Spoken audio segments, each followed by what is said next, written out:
All right, so buckle up, because today we're going deep, and I mean really deep, into the world of AI search.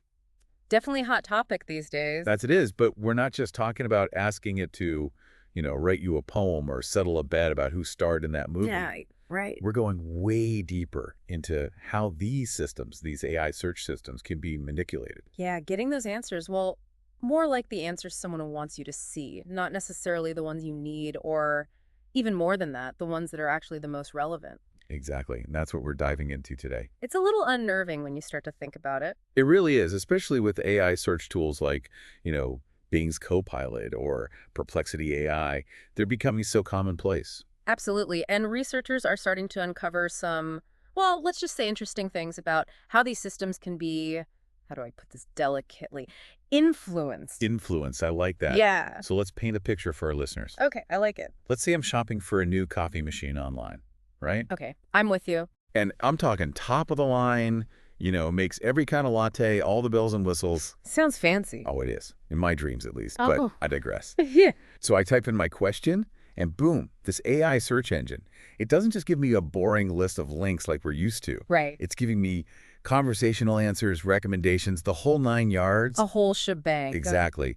But what if, and hear me out here, what if someone, somewhere, has figured out how to game the system? Oh, now you've got my attention. Why? To make their product, their specific product, the top recommendation, even if, and this is the kicker, even if it's really not the best fit for what I'm looking for. That's the million-dollar question, isn't it? And it's exactly what a team of researchers at, get this, Harvard University set out to investigate. Harvard? Okay, so we're not messing around here. Not at all. This is the big leagues, and their research dives deep, really deep, into a technique called, are you ready for this, retrieval augmented generation? Or, as the cool kids call it, RAG. RAG, got it. So is this like AI's secret weapon or something? Yeah, kind of. It's how these AI search tools stay up to date. How they're constantly evolving and learning. Which makes sense because, unlike my old college textbooks, AI can't just, sit on a shelf and be stuck in the past, exactly. Those old school chatbots, they were limited by whatever data they were trained on. Like, think back to, I don't know, the early 2000s. That's all the information they had. Ouch. Yeah, the dark ages of the internet. Pretty much, but RA changes the game completely. Okay, so how does it work? Like, are we talking giving the chatbot access to some, super secret database or something? Even better, imagine we're giving the chatbot a direct line to the entire internet, everything, all of it, all the time. You're kidding, the whole internet? The whole shebang. It can pull in the very latest information, news, trends, everything, and then weave it into its responses in real time. So that's how you get that conversational up-to-the-minute feel? Precisely. Okay, that's impressive, but let's get back to those Harvard researchers. Yeah. The ones who, might be making us question everything we see online.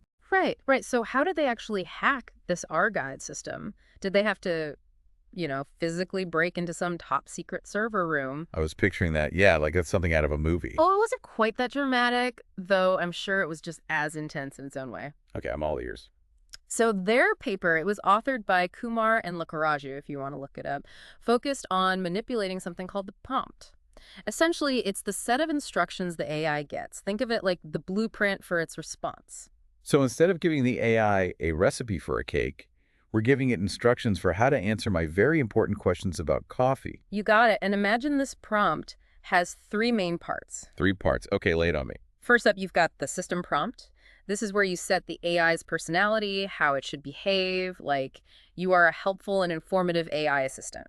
Right, so it knows not to be a, unhelpful and snarky AI assistant. Exactly. Then you have what's called the user query, which is, you guessed it, what the person actually types in, like your super important coffee machine quest. Okay, I'm following so far. We've got instructions for the AI, and what the user, or, me in this case, is actually asking. So what's the third part, the mystery ingredient? That, my friend, is where things get really interesting. Hit me with it. It's the product information section. Product information. So this is where they're sneaking in the, what was it, the secret sauce? You could say that the researchers discovered that by slipping in a, get this, a hidden piece of text, they called it a strategic text sequence, or STS for short, into a product's description, they could influence the AI's recommendations. Hold on. So they're like planting a secret message that only the AI picks up on. You got it. And here's the real kicker. They even used an algorithm, they dubbed it GCG, to fine-tune this hidden text, like playing with it over and over until the AI practically tripped over itself to recommend their target product. Wow, that's, I don't know if sneaky is the right word, but it's definitely something. It's creative, that's for sure. And to really put their theory to the test, they created get this, a fake online catalog of copy machines. Oh, now we're talking. So we've got our AI, we've got our secret text, and now we've got a catalog of unsuspecting coffee machines just waiting to be manipulated. Exactly. And what happens next? Well, let's just say it's a real eye-opener. All right, so we're about to find out just how powerful this hidden text really is, but first, a quick break. Okay, so we're back and ready to see this AI manipulation in action. What happened with these coffee machines? Right. So they started with one particular model, a really pricey one from their fake catalog, and dubbed it the Cold Brew Master. Okay, so are we talking one of those machines with, like, I don't know, built-in timers and automatic milk frothers, the works? Oh, yeah, all the bells and whistles, you name it. This thing supposedly had it. All right, I'm sold, but how pricey are we talking exactly for this Cold Brew Master? This thing was listed at a whopping $199. $199. Which, in their made-up catalog at least, put it way outside the average price range. Yeah, I mean, I love my coffee, but I'm not sure I love it that much. Right, and most users in their little experiment agreed. They went for the more, shall we say, budget-friendly options. Which makes sense. So naturally, the AI, with its unbiased algorithm, very rarely recommended this Cold Brew Master. Right, because why would it's like recommending a 5-star hotel when all someone wants is a decent night's sleep. Exactly, but that was before they slipped in their little text sequence, their STS. Okay, and remind me again, the STS is? The strategic text sequence, that snippet of code they're using to, well, nudge the AI in a certain direction. Right. So they added this STS to the Cold Brew Master's description, and then what? Did the AI suddenly see the light and realize this overpriced machine was the only way to go? You could say that despite being, well, let's just say not the best value. To put it mildly. The Cold Brew Master shot straight to the top of the recommendation list. No way. All thanks to a few strategically placed lines of hidden text. A few lines is all it took. That's incredible and a little scary if you think about it. It is, and the researchers actually included a graph in the paper, Figure 4B if you're interested, that shows this dramatic shift. Oh, I bet that's a visual, seeing that jump from the bottom of the pack to the top spot. It's pretty eye-opening, to say the least. Okay, so they managed to make an expensive product look appealing, but what about a product that's already doing well? You know, something that's already in the middle of the pack.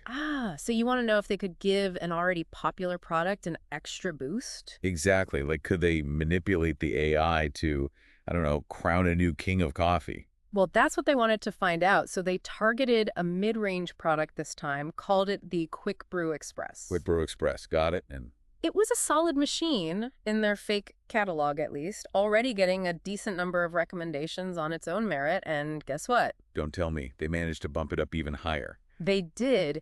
Even with a product that was already performing well, they were able to give it a significant boost in the rankings, proving this wasn't just a fluke with the overpriced Cold Brew Master. Wow, so this wasn't a one-time thing? They could do it again and again. It seems that way, which means, theoretically at least, any product could be manipulated in this way. So it's not just about tricking the AI into recommending bad products. It's about controlling the entire playing field.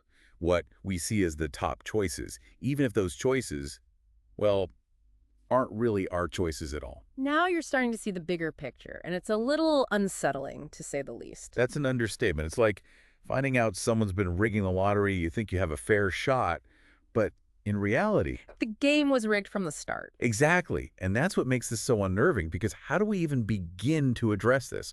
Where do we go from here? Well, that's a question worth exploring, but first, a quick word from our sponsors. So it's like, I don't know, someone subtly, like, nudging your hand while you're browsing online, trying to steer your decisions without you even realizing it's happening. And the scary part is, this isn't some far-off dystopian future we're talking about. AI is already so embedded in how we shop, how we consume information, even how we work. It's everywhere. It really is. And, it's easy to think, oh, it's just coffee machines.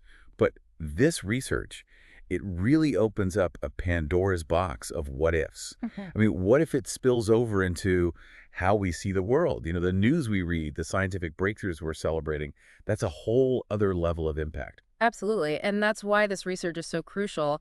It's not about, ringing alarm bells and saying AI is going to take over the world. It's more about encouraging a healthy dose of, well, let's call it skepticism. Skepticism, I like it. So it's like we still need to think for ourselves, even when we're using these incredibly powerful AI tools. Exactly. It's about understanding the tools we're using, their limitations, and yes, their potential for manipulation. Which, let's be real, is a little unsettling to think about.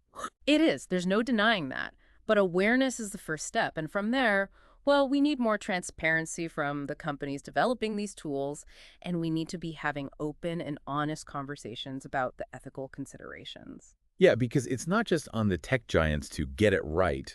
We as users, we need to be informed and engaged.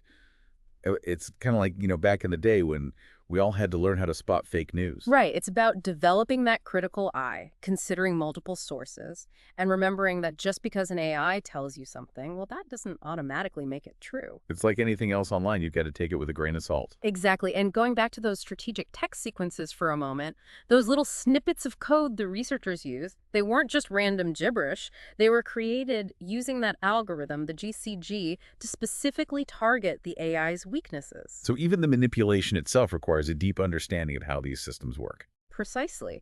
And that's why this research is so valuable. By understanding how these systems can be manipulated, we can start to, develop safeguards against it. Think of it like an arms race for information integrity.